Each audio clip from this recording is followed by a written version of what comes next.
जिन्ने भी मेरे सत्कारयोग नौजवान वीर मामा भैणा जिन्ने भी साडे सीनियर सारे भरा बैठे ने बुलाओ फतेह आखो वाहिगुरू जी का खालसा श्री वाहिगुरू जी की फतेह।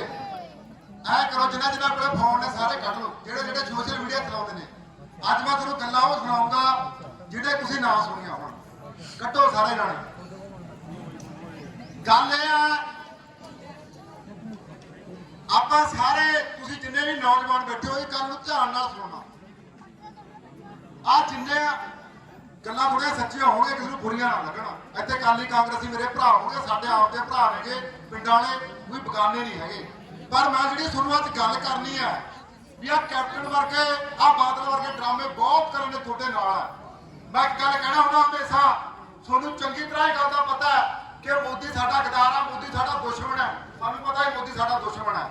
ਸਾਨੂੰ ਪੱਕਾ ਪਤਾ ਵੀ ਸਾਡੀ ਮੋਦੀ ਸਾਡਾ ਦੁਸ਼ਮਣ ਹੈ। ਪਰ ਉਸ ਤੋਂ ਵੱਡੇ ਦੁਸ਼ਮਣ ਕਿਹੜੇ ਹੁੰਦੇ ਨੇਗੇ। ਪੰਜਾਬ ਬਹੁਤ ਵਾਰੀ ਆਪਾਂ ਦੇਖੋ ਲੜਾਈਆਂ ਲੜੀਆਂ ਨੇਗੀਆਂ ਆਪਣੀ ਆਜ਼ਾਦੀ ਦੀ ਲੜਾਈ ਵੀ ਚੱਲਦੀ ਰਹੀ। ਅੰਗਰੇਜ਼ਾਂ ਨੂੰ ਵੀ ਪੰਜਾਬ ਦੇ ਵਿੱਚ ਲਿਆਉਣ ਵਾਲੇ ਇਹੀ ਲੋਕ ਸੀਗੇ। ਪਰ ਜਿਹੜੇ ਗਦਾਰ ਲੋਕ ਨੇਗੇ ਜਿਹੜੇ ਕਹਿੰਦੇ ਅਸੀਂ ਥੋੜੇ ਆ ਥੋੜੇ ਹੋ ਕੇ ਗੱਲਾਂ ਉਹਨਾਂ ਦੇ ਕਰਦੇ ਨੇਗੇ ਸਭ ਤੋਂ ਵੱਧ ਗੁੱਸਾ ਉਹਨਾਂ ਤੇ ਆਉਂਦਾ। ਅੱਜ ਕੈਪਟਨ ਨੇ ਕੀ ਕਰਿਆ ਪੰਜਾਬ ਦੇ ਵਿੱਚ ਸਰਕਾਰ ਕਿਹਦੀ ਆ ਕੈਪਟਨ ਦੀ ਆ ਸਾਰੀ ਪੁਲਿਸ ਕਿਹਦੇ ਅੰਡਰ ਹੈ ਕੈਪਟਨ ਦੇ ਅੰਡਰ ਹੈ। ਅੱਜ ਕੈਪਟਨ ਨੇ ਕੀ ਕਰਿਆ ਅਸੀਂ ਪਿੰਡਾਂ ਦੇ ਵਿੱਚ ਚੱਲੇ ਦਿੱਲੀ ਦੇ ਵਿੱਚ ਇਕੱਠ ਘਟ ਗਿਆ। ਦਿੱਲੀ ਦੇ ਵਿੱਚ ਸਾਨੂੰ ਇਹ ਵੀ ਸਾਡੇ ਲਈ ਸਭ ਤੋਂ ਜ਼ਰੂਰੀ ਸਾਡਾ ਇਹ ਆ ਵੀ ਅੰਦੋਲਨ ਜਿੱਤਣਾ ਸਾਡੇ ਲਈ ਕਿਉਂਕਿ ਜੇਕਰ ਅਸੀਂ ਅੰਦੋਲਨ ਜਿੱਤਦੇ ਆ ਤਾਂ ਪੰਜਾਬ ਨੇ ਆਉਣ ਵਾਲੇ ਸਮੇਂ ਵਿੱਚ 100 ਸਾਲ ਆ ਹੋਰ ਸਟੇਟਾਂ ਦੇ ਨਾਲ ਹੋਰ ਰਾਜਾਂ ਦੇ ਨਾਲ ਅੱਗੇ ਲੰਘ ਜਾਣਾ। ਜੇ ਕਿਤੇ ਅਸੀਂ ਅੰਦੋਲਨ ਹਾਰ ਗਏ ਤਾਂ ਸਾਡੇ ਸਿਰ 'ਚ ਜੁੱਤੀਆਂ ਪੈਣਗੀਆਂ। ਸਾਨੂੰ ਇਹ ਚੰਗੀ ਤਰ੍ਹਾਂ ਪਤਾ ਵੀ ਸਾਡੇ ਲਈ ਅੰਦੋਲਨ ਜਿੱਤਣਾ ਬਹੁਤ ਜ਼ਰੂਰੀ ਹੈ। ਅਸੀਂ ਚੱਲੇ ਵੀ ਅਸੀਂ ਇੱਕ ਹੁਣ ਹੋਕਾ ਲੈ ਕੇ ਚੱਲੇ ਵੀ ਦਿੱਲੀ ਚਲੋ ਸਾਰੇ ਨੌਜਵਾਨਾਂ ਨੂੰ ਕਹਿਣ ਲਈ ਚੱਲੇ। ਪਰ ਆ ਕੈਪਟਨ ਨੇ ਕੀ ਕਰਿਆ ਆ ਸਾਡੀ ਜਿਹੜੀ ਪੁਲਿਸ ਦੀ ਤਬਦੀਲ ਕਰੀ ਆ ਕਿ ਲੱਖੇਦਾਰ ਨੂੰ ਫੜ ਕੇ ਅੰਦਰ ਕਰੂੰਗਾ ਲੱਖੇਦਾਰ ਨੂੰ ਫੜ ਕੇ ਦਿੱਲੀ ਪੁਲਿਸ ਦੇ ਹਵਾਲੇ ਕਰੂੰਗਾ।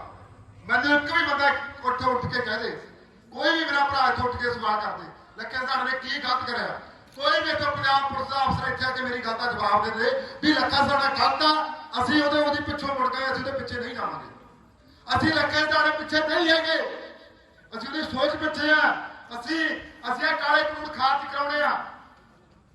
ਪਰ ਇਹਨਾਂ ਨੇ ਕੀ ਕੀਤਾ ਆ ਪਾਲੋ ਵੋਟਾਂ ਗਧਿਆਂ ਨੂੰ ਗਧੇ ਦੇ ਗਲਾਂ 'ਚ ਹਾਰ ਪਾਏ ਨੇਗੇ। ਇਹਨਾਂ ਨੇ ਪੰਜਾਬ ਦਾ ਕੀਤਾ ਕੀ ਆ ਯਾਰ ਤੁਸੀਂ ਇਹਨਾਂ ਨੂੰ ਚੱਕ ਕੇ ਆਈ ਵਾਰੀ ਇਹਨੂੰ ਕੁਰਸੇ ਤੇ ਬਿਠਾ ਦਿੰਦੇ ਹੋ।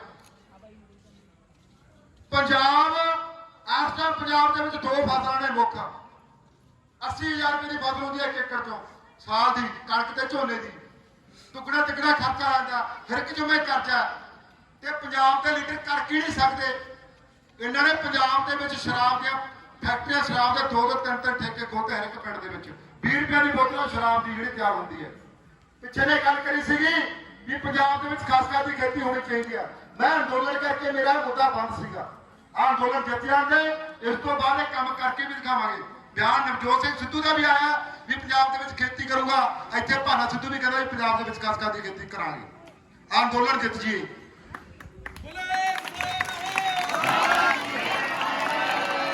20 ਰੁਪਏ ਦੀ ਬੋਤਲ ਸ਼ਰਾਬ ਦੀ ਤਿਆਰ ਹੁੰਦੀ ਹੈ।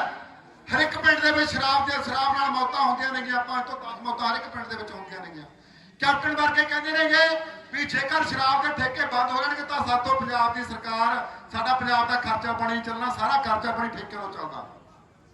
ਮੈਂ ਪੁੱਛਣਾ ਚਾਹੁੰਦਾ ਵੀ ਜੇ ਤੁਸੀਂ ਪੰਜਾਬ ਦੇ ਵਿੱਚ ਸ਼ਰਾਬ ਦੇ ਠੇਕੇ ਬੰਦ ਕਰਕੇ ਖਸਖਾਸ ਦੇ ਠੇਕੇ ਖੋਲ ਦੋ ਤਾਂ ਜਿਹੜੀ ਖਸਖਾਸ ਆ ਉਹ ਕਿਸਾਨ ਦੇ ਖੇਤ ਦੇ ਵਿੱਚੋਂ ਪੈਦਾ ਹੁੰਦੀ ਹੈ ਤਾਂ ਸਿੱਧਾ ਫਾਇਦਾ ਕਿਹਨੂੰ ਕਿਸਾਨ ਨੂੰ। ਅੱਜ ਤੁਹਾਡਾ ਲੰਡੂ ਜਾਂ ਲੀਡਰ ਸ਼ਰਾਬ ਜਾਲੀ ਵਿਕਾਈ ਜਾਂਦੇ ਨੇਗੇ।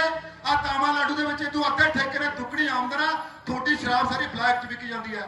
ਆ ਜਿੱਥੇ ਮਰਜ਼ੀ ਸ਼ਰਾਬ ਕਿੰਨੇ ਥਾਵਾਂ ਤੇ ਚਿੱਟਾ ਆਟੇ ਵਾਂਗੂ ਵਿਕਦਾ। ਗੱਲਾਂ ਕਰਦਿਆਂ ਬੋਰਡ ਲਾਤੇ ਪੰਜਾਬ ਦੇ ਵਿੱਚ ਨਸ਼ਾ ਬੰਦ ਕਰਾਉਂ ਹਰ ਇੱਕ ਥਾਂ ਦੇ ਬੋਲ ਕਿਤੇ ਤੇਰੇ ਪਟਿਆਲੇ ਵਿੱਚ ਚਿੱਟਾ ਫੜ ਕੇ ਦਿਖਾਈਏ।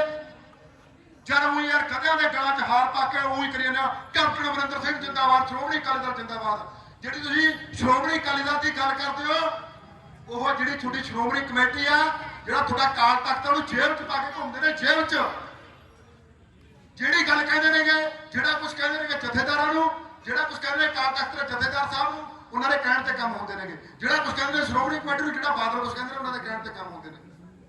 ਇਹਨਾਂ ਨੇ ਵੋਟਾਂ ਪਿੱਛੇ ਵੋਟਾਂ ਪਿੱਛੇ ਧੰਨ ਸ੍ਰੀ ਗੁਰੂ ਗ੍ਰੰਥ ਸਾਹਿਬ ਦੀ ਬੇਅਦਬੀ ਕਰਾਤੀ। ਮੈਂ ਮੇਰੇ ਦਲਿਤ ਭਾਈਚਾਰੇ ਨੂੰ ਬੇਨਤੀ ਕਰਦਾ, ਪਹਿਲੀ ਗੱਲ ਤਾਂ ਕੋਈ ਜਾਤ ਪਾਤ ਹੈ ਨਹੀਂ, ਇਹਨਾਂ ਨੇ ਜਾਤਾਂ ਪਾਤਾਂ ਬਣਾਈਆਂ ਨੇਗੀਆਂ। ਇਹਨਾਂ ਨੇ ਕੀ ਕੀਤਾ ਹੁਣ ਆ ਪਿੱਛੇ ਦੇ ਗੱਲ ਚੱਲੀ ਜਿਹੜੀ ਅਰਦਾਸ ਵਾਲੀ, ਤੁਹਾਨੂੰ ਸਭ ਨੂੰ ਪਤਾ। ਦਲਿਤ ਭਾਈਚਾਰੇ ਨੂੰ ਇਹ ਗੱਲ ਕਹਿਤੀ ਵੀ ਤੁਹਾਡਾ ਸੀਐਮ ਬਣਾਵਾਂਗੇ। ਆਹੀ ਸੁਖਬੀਰ ਬਾਦਲ ਵੀ ਕਹਿੰਦਾ ਹੁੰਦਾ ਮੈਂ ਦਲਿਤ ਭਾਈਚਾਰੇ ਦਾ ਡਿਪਟੀ ਸੀਐਮ ਬਣਾਉਂਗਾ। ਤੂੰ ਸੀਐਮ ਬਣੀ ਨਾ, ਤੂੰ ਘਰੇ ਵਾਲੇ ਤੂੰ ਇੰਨਾ ਕਰੋੜਾਂ ਰੁਪਇਆ ਲੁੱਟ ਲਿਆ ਪੰਜਾਬ ਦਾ, ਅਰਬਾਂ ਰੁਪਏ ਦੀ ਪ੍ਰਾਪਰਟੀ ਬਣਾ ਲਈ, ਤੈਨੂੰ ਕੁਰਸੀਆਂ ਸੁੱਖੀਆਂ ਨਹੀਂ ਗਿਆ। ਇਹ ਦਲਿਤ ਭਾਈਚਾਰੇ ਦੇ ਇਹ ਕਿਸਾਨ ਮਜ਼ਦੂਰਾਂ ਦੇ ਪੁੱਤ ਕੁਰਸੀਆਂ ਤੇ ਨਹੀਂ ਬੈਠ ਸਕਦੇ, ਤੇਰਾ ਸੀਐਮ ਬਣਨਾ ਸੁੱਖਿਆ। ਦਲਿਤ ਭਾਈਚਾਰੇ ਨੂੰ ਕੀ ਕਰਿਆ ਵੀ ਤੁਹਾਡਾ ਕਹਿੰਦੇ ਸੀਐਮ ਬਣੂਗਾ, ਜਿਹੜਾ ਕਿ ਸਾਡੇ ਵਿੱਚ ਆ ਪਾੜਨ ਦਾ ਕੰਮ ਚੱਲਿਆ ਵੀ ਇਹਨਾਂ ਨੂੰ ਆਪਸ ਦੇ ਵਿੱਚ ਪਾੜ ਦੋ, ਜਾਤਾਂ ਪਾਤਾਂ ਦੇ ਵਿੱਚ ਪਾੜ ਦੋ। ਧਰਮਾਂ ਦੇ ਆਧਾਰ ਤੇ, ਧਰਮਾਂ ਦੇ ਨਾਂ ਤੇ ਪੁਰਾਣੀ ਇਸ ਹਿੰਦੁਸਤਾਨ ਦੀ ਹਿਸਟਰੀ ਚ ਆ ਕੇ ਦੇਖ ਲਓ, ਧਰਮਾਂ ਦੇ ਨਾਂ ਤੇ ਲੋਕਾਂ ਨੂੰ ਪਾੜਦੇ ਆਏ ਨੇ। ਅੰਗਰੇਜ਼ 200 ਸਾਲ ਰਾਜ ਕਰਕੇ ਤੁਹਾਨੂੰ ਪਾੜ ਗਏ, ਕਿਉਂਕਿ ਜਿੱਥੇ ਜਿਹੜੇ ਦੇਸ਼ਾਂ ਦੇ ਵਿੱਚ ਵਿਕਾਸ ਦੀ ਗੱਲ ਹੁੰਦੀ ਆ, ਵਿਕਾਸ ਦੇ ਨਾਂ ਤੇ ਵੋਟਾਂ ਮੰਗੀਆਂ ਜਾਂਦੇ ਨੇ, ਉਹ ਦੇਸ਼ ਛੁੱਟ ਤੋਂ ਕਿਤੇ ਅੱਗੇ ਨੇ। ਇੱਥੇ ਵੋਟਾਂ ਕਿਹੜੇ ਆਧਾਰ ਤੇ ਮੰਗੀਆਂ ਜਾਂਦੀਆਂ? ਧਰਮਾਂ ਦੇ ਨਾਂ ਤੇ ਲੋਕਾਂ ਨੂੰ ਪਾੜ ਕੇ ਮੰਗੀਆਂ ਜਾਂਦੀਆਂ ਨੇ। ਉਹੀ ਬੇਸ਼ੱਕ ਇੱਥੇ ਮੈਨੂੰ ਮੇਰਾ ਕੋਈ ਭਰਾ ਪ੍ਰੇਮੀ ਬੈਠਾ ਹੋਵੇ, ਉਹੀ ਤਾਂ ਸਰਸੇ ਵਾਲੇ ਬਾਬੇ ਨੂੰ ਇਹਨਾਂ ਨੇ ਜੇਲ੍ਹ ਦੇ ਵਿੱਚ ਭੇਜਿਆ, ਉਹੀ ਮੋਦੀ ਨੇ। ਉਹੀ ਮੋਦੀ ਹੁਣ ਬਾਹਰ ਲੈ ਰਿਹਾ। ਕਾਰਨ ਕੀ ਹੈ? ਕਾਰਨ ਨੂੰ ਸਮਝੋ ਕਿਉਂ ਬਾਹਰ ਲਿਆ ਰਿਹਾ। ਕਿਉਂਕਿ ਪੰਜਾਬ ਦੇ ਵਿੱਚ ਸਾਡੇ ਵਿੱਚ ਪਵਾੜਾ ਪਾਉਣਾ ਦਲਿਤ ਭਾਈਚਾਰੇ ਦੇ ਨਾਂ ਤੇ ਆਈ ਲੋਕਾਂ ਦੇ ਨਾਂ ਤੇ। ਇਹਨਾਂ ਨੇ ਸਾਨੂੰ ਪਾੜ ਕੇ ਰੱਖਿਆ, ਵੰਡ ਕੇ ਰੱਖਿਆ।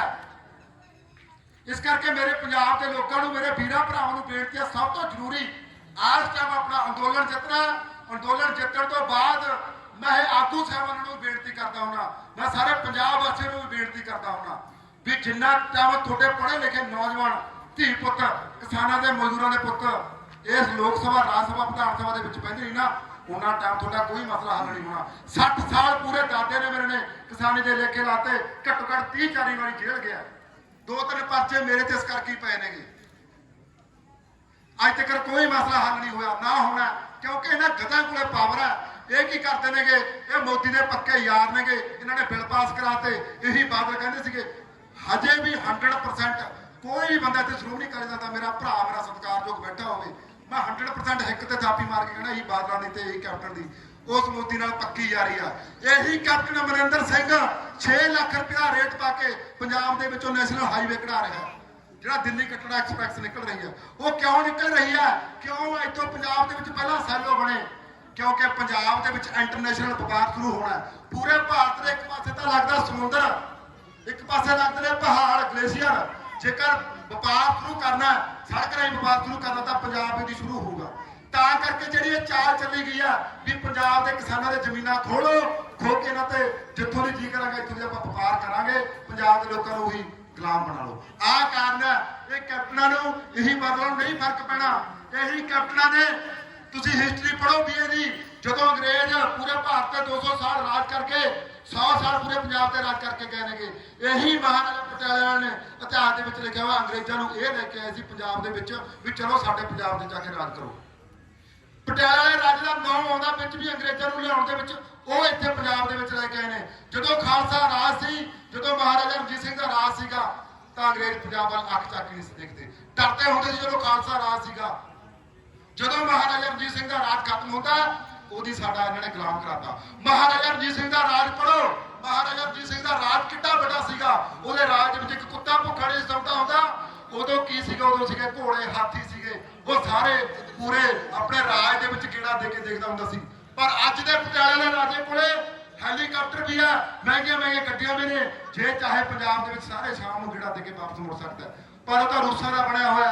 ਉਹ ਤਾਂ ਉੱਥੇ ਮਹਿਲਾਂ ਦੇ ਵਿੱਚ ਸੀਤਾ ਫਲ, ਦੂਜਾ ਚੀਕੂ ਫਲ ਦੀਆਂ ਗੱਲਾਂ ਹੋ ਰਹੀਆਂ ਨੇਗੀਆਂ।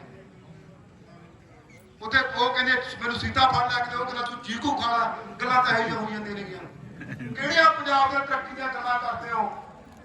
ਜਦ ਤੁਸੀਂ ਮਹਾਰਾਜਾ ਰਣਜੀਤ ਸਿੰਘ ਦਾ ਰਾਜ ਪੜ੍ਹ ਕੇ ਦੇਖਿਓ ਵੀ ਉਹ ਕੱਲੇ ਕੱਲੇ ਕਿਸਾਨ ਮਜ਼ਦੂਰ ਦੀ ਲੋਕਾਂ ਦੇ ਮੁਸ਼ਕਲਾਂ ਵਿੱਚ ਜਾ ਕੇ ਲੋਕਾਂ ਨੇ ਸਮਝ ਆਉਂਦਾ ਸੀ। ਇਹ ਪੰਜਾਬ ਦੇ ਵਿੱਚ ਪੂਰੇ 4 ਵਾਰੀਆਂ ਆਇਆ। ਜਦੋਂ ਦੀ ਸਰਕਾਰ ਬਣੀ 4-5 ਵਾਰੀ ਪੂਰੇ ਪੰਜਾਬ ਦੇ ਵਿੱਚ ਆਇਆ। ਕਿੱਥੋਂ ਤੁਸੀਂ ਵਿਕਾਸ ਭਾਲਦੇ ਹੋ? ਕਿੱਥੋਂ ਤੁਸੀਂ ਤਰੱਕੀ ਭਾਲਦੇ ਹੋ?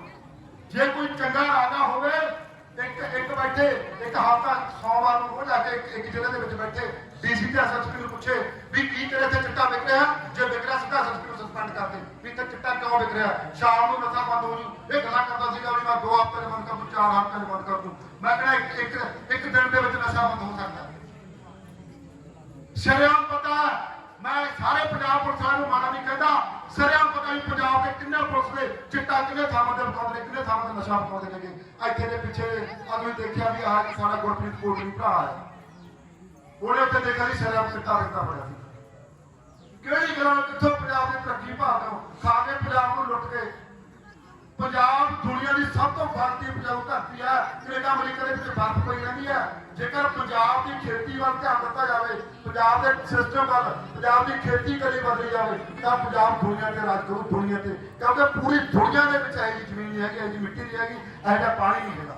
ਆ ਗਧਿਆਂ ਨੂੰ ਉਹਨਾਂ ਨੂੰ ਖੇਤੀ ਬਾਰੇ, ਆ ਐਮਐਲਏ ਐਮਪੀ ਉਹਨਾਂ ਨੂੰ ਕੀ ਖੇਤੀ ਬਾਰੇ ਪਤਾ, ਕੀ ਪਤਾ ਨਹੀਂ ਕੀ ਕਿਸਾਨ ਦੀਆਂ ਮੁਸ਼ਕਲਾਂ ਨੇ ਕੀ ਉਹ ਨਹੀਂ ਹੈ। ਬਸ ਵੋਟਾਂ ਮਿਲ ਜਾਂਦੇ ਨੇ, ਆ ਕਿੱਥੇ ਡਰਾਮਾ ਕਰਕੇ ਮੁੜ ਜਾਂਦੇ ਨੇ। ਬਸ ਮੇਰੀ ਲਾਸਟ ਤੇ ਬੇਨਤੀ ਮੇਰੇ ਸਾਰੇ ਨੌਜਵਾਨ ਭਰਾਵਾਂ ਨੂੰ, ਮੇਰੇ ਮਾਵਾਂ ਨੂੰ, ਮੇਰੇ ਸਰਕਾਰ ਦੇ ਭਰਾਵਾਂ ਨੂੰ, ਤੁਸੀਂ ਬਹੁਤ ਇਸ ਅੰਦੋਲਨ ਨੂੰ 6 ਮਹੀਨੇ ਹੋ ਗਏ ਅੰਦੋਲਨ ਚਲਾਇਆ। ਹੁਣ ਇਹ ਆਪਾਂ ਅੰਦੋਲਨ ਜਿੱਤਣਾ।